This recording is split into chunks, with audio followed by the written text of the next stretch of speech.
man, has it been a while? It has been a while. We're back with a good one. Took you long enough. Yeah. Shut up.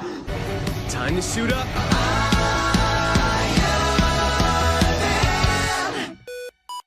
Hello, everybody. Welcome back to another review. First of all, I know it's been a while, but with Deadpool 3 releasing in the next 3 months, I believe. I'm so excited. Jonah has never seen any of the X-Men movies. I've seen this one. You've seen this one. I took some watching. Realized halfway through. Yes, so today we're going to be starting the X-Men franchise with the movie X-Men. Yeah, because it would definitely start off with Fantastic Four or something. Yeah, But like, I've seen like...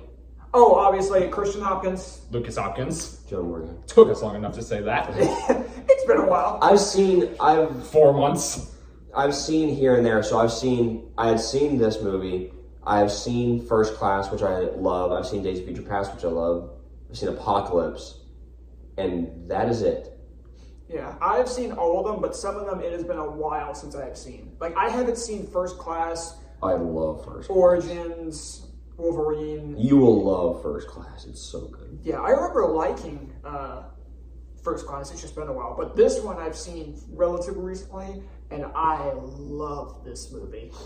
It's very clearly the first movie, but in terms of first movies, I would say it sets up a lot. You can tell it's kind of dated with some of its like CGI. A couple shots, but like the moment where Wolverine goes around that thing on the Statue of Liberty with his claw. You can see the wire work there. Well, you can see the CGI. Oh, it's CGI. It's not wire. I wasn't him. But even then, I feel like I'm able to forgive it a lot here because it's 2000. It's 2000. It's 2000. I'm able to forgive that. With this movie.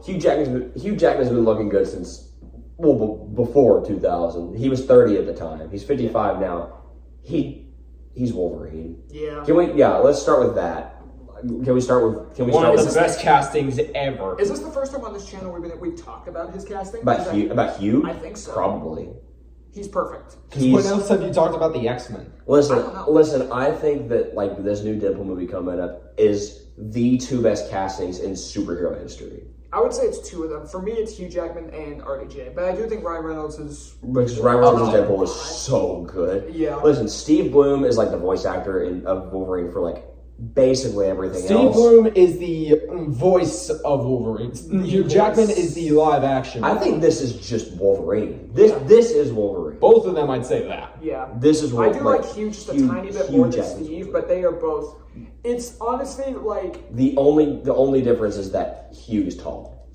Yeah, that's about it. Yeah, that's the main thing. I'd say Hugh Jackman and with Steve Bloom, with how perfect the two of them are, it's kind of like Yuri Lowenthal and Josh Keaton, where it's so hard to choose between the two of them, even though that's two voice actors, whereas this is a screen actor and a voice actor. Mm-hmm. No, the story that Wolverine has in all of these movies, but this one in particular, where you get a good sense of the character. It doesn't dive deep because I think they knew that it was going to be a success and they wanted to do that with an entire movie. The end of this movie teased the fact that it teased the fact that the second movie is going to delve a lot more into that, which they do. Because he's the character they like focus on. They focus on him the most. They focus on the most, but I wouldn't say he's the main character. There are times it's just like as a group, they're collectively the main character. Later on, they do start making it more about Wolverine. There are times we were talking about this earlier. Yeah, there are times where these movies can feel more like Wolverine and the X-Men than X-Men. Because I love Days of Future Past. That's kind of what that movie was. Oh, because that entire movie he's the one that goes. We'll talk about. Even on the comic, it was I think Kitty Pryde or something that went back. I think so. But they were like, no, let's make it Hugh Jackman. Yeah, well, it makes sense. That had to change I'm okay with because by that point, we'll talk about that and when we get to that movie. No, Wolverine as a character in this movie is great. He's great. The writing for him is perfect. The casting is perfect. He looks like the character. The hair. With the hair. The hair, man. Yeah. Granted, there's no original suit. No. But I think it's fine. No. We can talk about the suits right now. Yeah. They're okay. I think the suits are good. I think they're X-Men We still would have preferred yellow spandex, though. I don't know. In an Thank X-Men God for movie, Deadpool and Wolverine now. in an X-Men movie, I would rather him like be in the same thing that everybody else is in. See, yeah, I don't mind it. I don't mind that. In an X-Men movie. Yeah, I really don't mind that at first with how all the costumes look, because when the X-Men were first introduced, they were all very uniform costumes anyways. They were just obviously light blue and yellow. Yeah. But I don't mind this because it's just slightly different. But in a way, it's kind of an homage to the original with how they're all very uniform. Whereas when you look at stuff in the I 90s thought show, about that before. whereas when you look at stuff in the 90s show, they're all very different. They're different. Yeah, Yeah, but this but is like they're a team. Yes. So But I don't hate the suits, and they definitely do get better as time goes along. these are just black, and they have like shiny black parts that make an X, which I think is cool. Yeah, it's kind of hard to see, and I do believe it's a little more. Yeah, because they're in a dark setting most of the time. Yeah, the lighting in this movie is very dark. It's dark. Yeah, it's this entire movie is dark. It's Except kind of for, hard to see except sometimes. for a couple scenes at the school. That's it. Yeah, That's the only like light scene. Particularly the one time where I feel like it's a little too dark is when Wolverine is riding the motorcycle for the first time. You can't see. You can barely see his face. You can barely see his face, and I feel like that's a case where I feel It's like very brief, but it's still funny. I get it's nighttime, but make it brighter so we can see it, especially when because the way the light has it, because he's making a certain facial expression. Yes, it and looks it's kind of freaky. and it's funny. It's hilarious yeah. because you can't tell what he's The doing. lighting of this movie feels darker than Batman versus Superman. I was gonna say Thor: The Dark World. Or at least Thor: Dark World, that was just That more one makes gray. sense because they fight in London. Yeah, and it was actually just gray. This is just dark. This is probably more like TASM 1. I was gonna say That was also, very- also the Batman, That too, but that tried to do that. Yeah. That was Even then, with intentional. those two, I could still see That was very intentional. clearly, like the doing whole that. time. Yes, for sure. Yeah. What do we want to talk about next? The fact that aside from Wolverine, the other character who plays a really big part in this movie is Rogue. She's all right. Her acting isn't great, but it's because she's 17. She's got her moments, yeah. It's because the actress who played her was 17 at the time, which Yeah. she's fine. She's okay. There's a couple line deliveries I'm like, what? But there have been worse line deliveries from more experienced actors. Yes, it's really not that bad. It's like an okay performance, You get but that. it's not. It's when you're acting next to.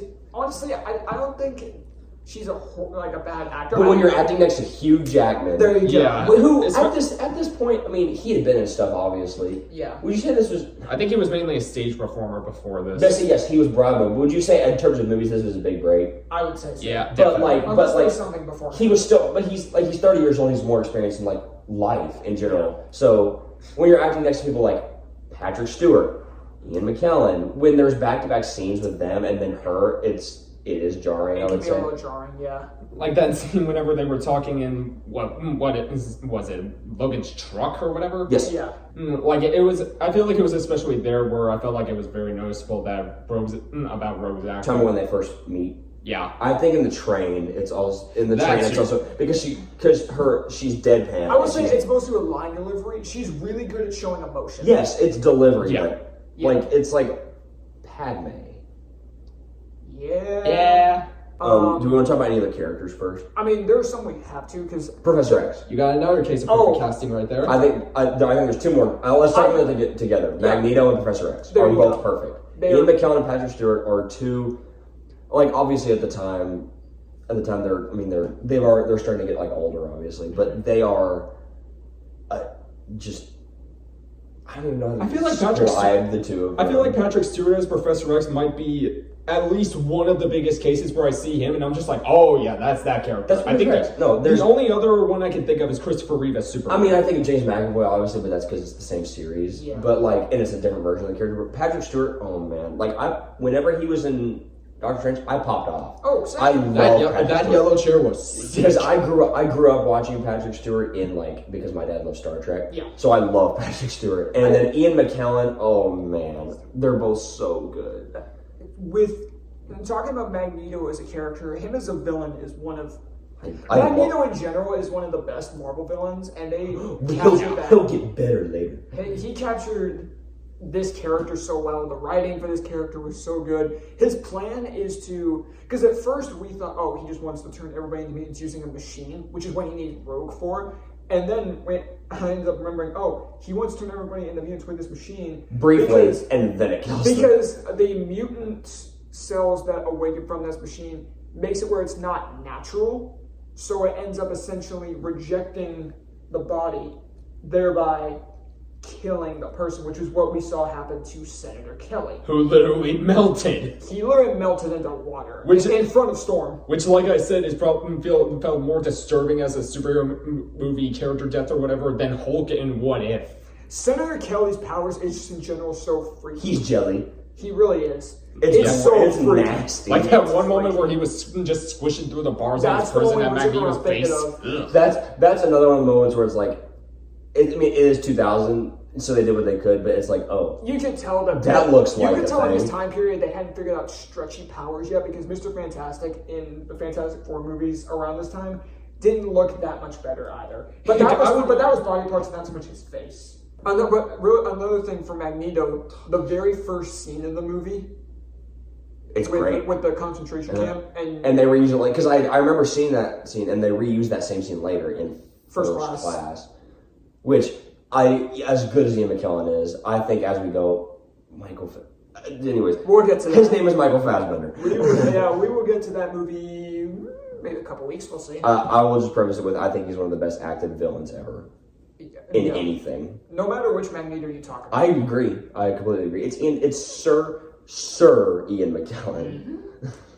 The only other major characters to talk about is just the other three really main X-Men we'll talk about them at the same time, because it's Cyclops, Storm, Jean Grey. I think they were Not fun. Phoenix yet. It felt like they could have done more with those three. Well, they do more with them, because this movie, they didn't want to they wanted to give some people enough to expand upon in the future, because, they go more into Jean Grey later. And Bryan Singer was planning on doing a lot more with Cyclops in X-Men 3 before he left for Superman Returns. And there was a whole thing where he was basically going to take up leadership role after Professor X dies. because they reference that in this. Yeah, They reference that in this when Professor X is unconscious. He says, "I'll take care of them," which fits for Cyclops' character. So he alludes to it. So he was planning on doing it. So I think him having not as big of a role here is forgivable, because he was planning on doing that. He was planning on it. Now, in terms of execution, obviously, that Yes. doesn't pan out. Yeah. Storm, in general, she kind of just keeps the same role throughout these movies. She's cool. She's cool. She's cool. She has They one got- really they got- good scene they got with Toe. that. Oh yeah, where she says, "Do you want to know what happens to a toe when it gets struck by lightning?" The same thing that happens to everything else, I and then think that's he cool. dies. He might as well. Toad, played by Darth Maul, I did not know that. played by Ray Park, the guy who's the body actor of our Lord and Savior Darth Maul, just a year prior. Yeah, 1999. So he was Maul, and then everyone was like, "Oh." So he Toad. was doing. He must have finished filming Phantom Menace and then immediately had to go to this. He Yeah, probably because did that was, the same 99, correct? Yes. Yes. He probably. I mean, it's not much screen time. So he Oh, doesn't 8 have- minutes. Yeah, and that's probably how much screen time he has in this movie too. I couldn't believe it, because this was probably 10 minutes ago when we realized it was Ray Park. Because his name pops up, He and I just go. He probably has more screen time in this movie than he does in Phantom Menace. I would probably say it's about on par, because he's Looking it up. yeah. Please look that up. Because I don't know if screen Toad also comes back either, because I don't know if it was. Oh, that dude died. If that guy's not dead, I don't know what happened. I don't know. One character we were talking about that felt like they got kind of wasted and just wasn't that good. Sabertooth? Oh, Yeah, he's but- bad. I don't like him. He was Yeah, really bad. it's like I didn't notice it until this viewing that we just had, but yeah, he kind of sucks. Yeah. He is literally a nothing character. He just makes a bunch of growling sounds. What's a Generic. Like, I think one of them is genuinely like what's Just a lion? the Goldman lion? Oh yeah. The production. I know what you mean. Yes, It's like he just growls up like it's says. so generic. It's so generic. The If he's most amount of lines that he has in one scene is when Professor X has control of him. Now, That scene where Magneto's got all the bullets. That's probably the and best scene in the movie. I would say that's the best scene in the movie. That's such a fire scene. Because yes, so just pointing the guns at everyone, Yes. like in midair, after he just flips 2 cars onto 2 other ones. and then Professor X is in a car like with Jean. with Jean like a ways away, and so then he takes control of Sabertooth, who takes Magneto by the neck, and Toad, who just talks to him, I guess. Yeah. They basically have a fight scene without looking at each other or seeing each Without other. really any It's action. awesome. It just shows how good of actors they are. Yeah. And the bullet, and yes, he stops the bullet and it drills into the dude's it's head. basically like drilling into his. So he takes all the guns and like flips them on them. Ah, Elsa! What was that? Ah, my gosh. Will you 2 stop climbing over me? In WandaVision, there's a moment where Wanda takes the guns and she does this with her hand. And it flips on them, Yeah. Her dad in the comics is Magneto, and Magneto does that same thing in this movie. It runs in the family. So I legitimately I didn't even think about that. That Scarlet, like, that could be an allusion to, like, this movie. Maybe. It might not have been intentional, but Marvel does everything intentionally, I think. Sometimes. They had stuff that came out a couple years ago planned out back in 2007. Yeah. So they planned stuff out. I think that was intentional. I think that's cool. I didn't even think about that. Maybe. But that's probably my favorite scene. That's one of the coolest scenes in the movie. What are some other cool scenes? Because we talked about really all the major characters. I mean, wait. Wolverine's fight with Mystique.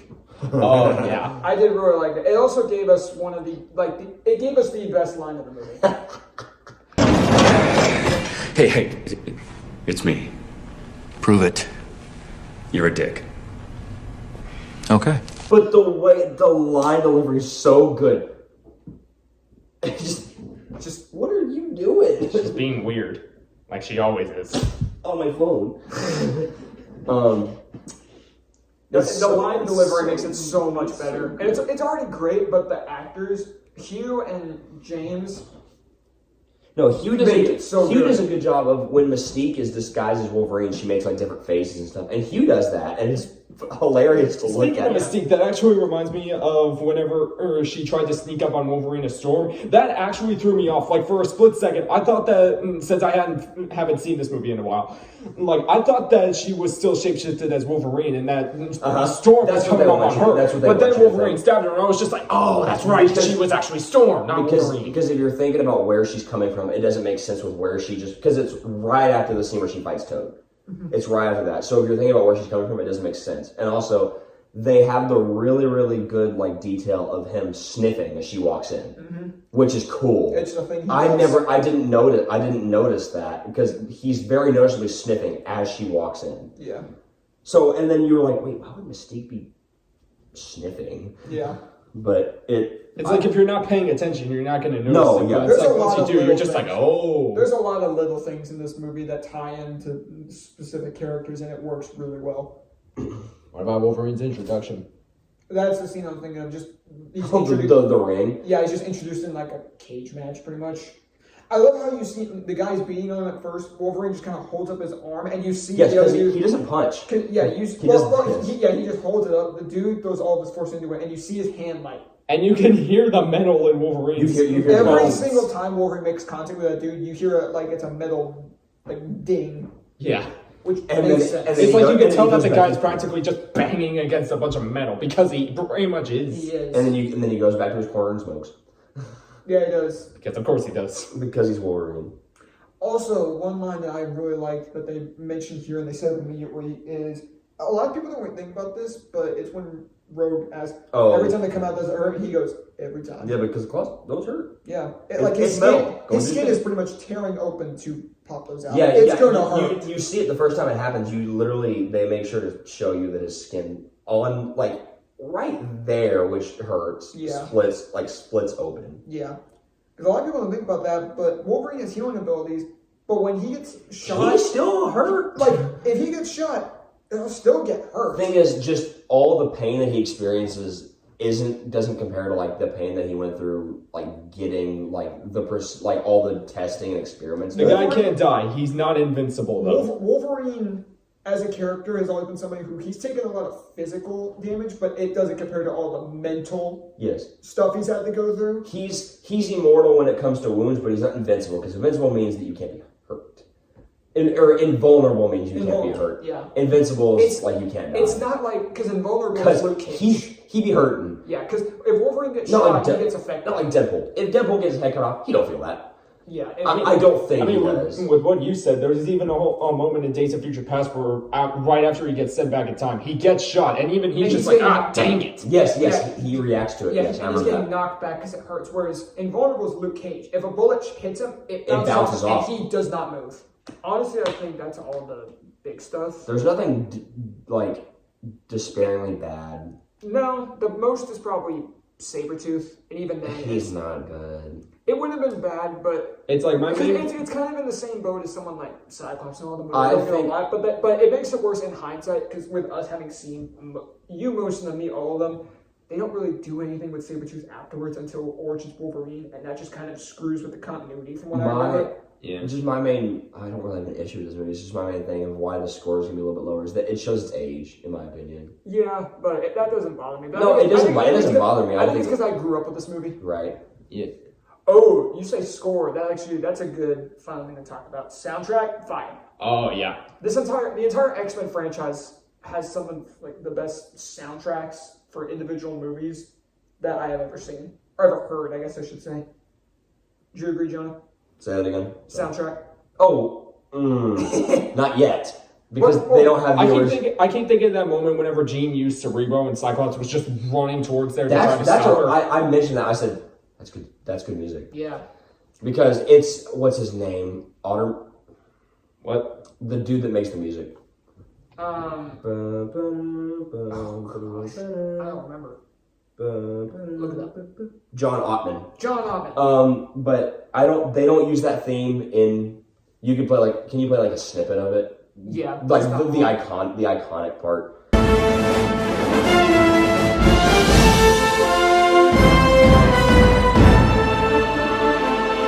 It in my opinion is one of the best one of the best music things from any. It's one of my favorite ones. The one that you were. I always hum it all the time. It's just epic. Yeah. I even said right after we just finished watching that if the 90s X-Men didn't exist, I can guarantee that would be what people would think of when they think X-Men themes. Yeah. That's what I think because I haven't seen X-Men the original ones. That's all I've got. Yeah, that's all I've got. We Yeah. we went over all the important stuff aside from. It's pretty simple. It's the first movie in this Not a lot to franchise. talk about. Really. Oh, I will say I don't like how, even though he does come out, I don't like how Magneto's taken down in this movie. It's lame. Yeah, he just gets, like you said, whenever he got to that scene, he just got sniped in the back by Cyclops. Because he shoots him, he goes, ah. He's just like, "There." Although I will say the scene that you see him in after when he's in his jail cell when they're playing the chess, plastic cell. that's cool. Yeah. And they do that same thing in Days of Future Past. I think that's so cool. Yeah, I think we can get the final scores now. Yeah. Logan did watch this movie with us. He had to dip. He didn't realize we were doing a review, and it's also past 10 currently. It's past 10. He has stuff to do. So we're going to say Logan's score was a 7.8 out of 10. He said nostalgia really plays a big factor in this movie. Yeah. Which I don't blame him. Mm-hmm. I wouldn't rate the movie that low, but that 7.8 is still a really good movie. So I have nostalgia doesn't play as much of a factor. yeah, because Same here. This is your first time. My score is 7.5.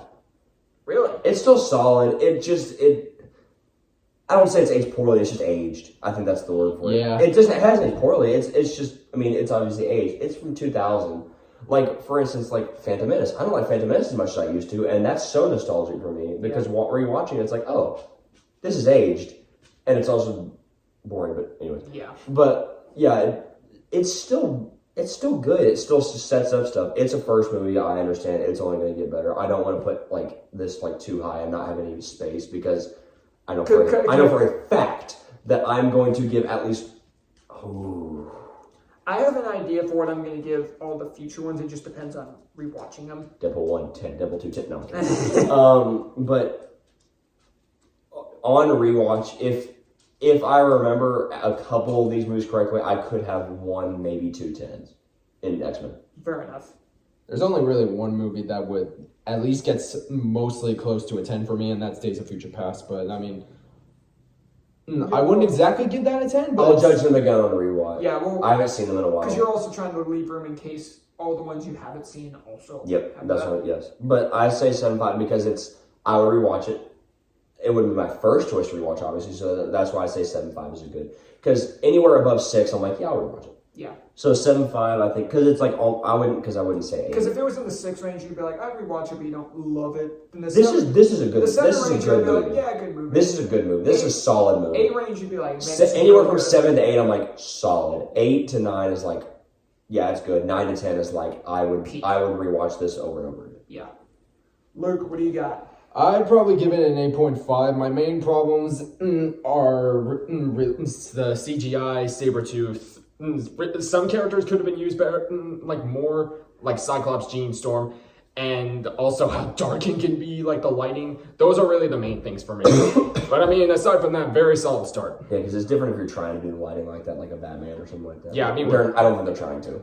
Yeah. Okay, I've got the highest one of all of us. My score is a 9 out of 10. Whoa, dude! I love this movie, man. I mean, this is, I don't know how many times I've seen this. I've seen this movie a fair amount. This is one of the ones I rewatched the most. Of all 13 X-Men movies, Gosh, there's 13 of them. that's including stuff like Deadpool's and Yeah. Wolverines. And new. See, we're gonna only, I say 13, we're only gonna be reviewing 12, not counting Deadpool 3, because I refuse to watch New I'm Mutants. not watching New Mutants. We will mention New Mutants at the very end of the Dark Phoenix review. It exists. Yep. Even Dark Phoenix I still don't like, but I would rewatch that because it's gonna make me go faster. Yep. So, in terms of my X-Men movie ranking, where I have this on my personal list, I have it at number 3. I love. I can already tell you. I can already tell you definitively what my top 3 are, but I'm not gonna say The ones I've seen, I think it's at like number 4 for me, maybe. This is really what. Yeah, this is on par with another movie that we'll get to later, but I do agree. All of your issues, I also have issues with, but they don't bother me as much because I enjoy everything about this movie so much. The lighting thing doesn't really bother me too much, aside from a couple scenes. Sabertooth bothered me a lot more on this rewatch. He roars and then asks Storm to scream for him, and that's it. Yeah. He only talks. What kind of a line He talks is to that? one character, and it's Storm. Because the only time he's talking to Magneto, it's not him. It's Professor X. Yeah, the only character he talks to is Storm, and and him asking her to scream. Yeah, and with what you said about CGI, that doesn't bother me as much here because I'm very lenient It's on. the year 2000. Yeah, it's for the fact that it's 2000. It makes it to where I can be very lenient on this movie. Like, I'm not lenient on the recent movies because they don't have an excuse. I was about to say, I'm because I mean, like, it's pretty clear that, especially from recent movies, that it could have been worse. Like, because the other movie that we talked about in this Phantom Menace, that CGI that's different. Yeah. They're Star Wars, okay? They've got, like, what was the budget of this movie? I got no idea. You have to We're gonna look it up. because also at this point, this was the next, like this was the return to Star Wars in almost 20 years. Yeah, Yeah. they were gonna go all out. 60 years. It is different. It's Star Wars. The CGI is Whereas, going to be good. whereas this movie is really what made Marvel movies as big as they are. If it weren't for movies like this and Blade, Marvel movies, I'd say mainly this movie because nobody really talks about Blade anymore. Blade's a great movie, but no one really talks about Blade compared to X-Men. X-Men, if this movie failed, Marvel movies as they were would not exist. The MCU might not even exist. Blade and Spider-Man definitely played a part. I feel like X-Men more than them. And Spider-Man definitely more than Blade. I think it's Because Spider-Man's 2 years later. Yeah. Yes. Because so Phantom Menace's budget is 115. This is 75. For that budget, this got less budget than Into the Spider-Verse. It's crazy. But yeah, I love this movie. I really do. It has some issues, but this is up there as one I can rewatch the most. It's between maybe this and probably Days of Future Past as the ones I rewatch the most. I mean, this and that and X2 are the ones I rewatched. I haven't seen X2 in a while, and I can't wait to watch that. Speaking of which, we're going to be going in release date order, so the next X-Men movie we're going to be reviewing is X2 X-Men United. The best of the trilogy, if you ask me. Facts. That's like a straight 9 out of 10 for me. I know for a fact I haven't seen this movie. It's your... Because X-Men, I came in, I was like, I think I've seen parts of it. I've seen all of it. Yeah. I just forgot about it. But this just reminded you about it. Yes. But be sure to let us know what you guys thought of the first X-Men movie down below. And go ahead and let us know what you thought about this franchise as a whole and which movie you are most excited for us to review. It's nice to be doing another Marvel franchise. It's nice just to be doing more movies reviews again, just because it's been a while. The last time more than one of us sat down for an actual review was 6 months ago, because it was me and you for Spider-Man 2.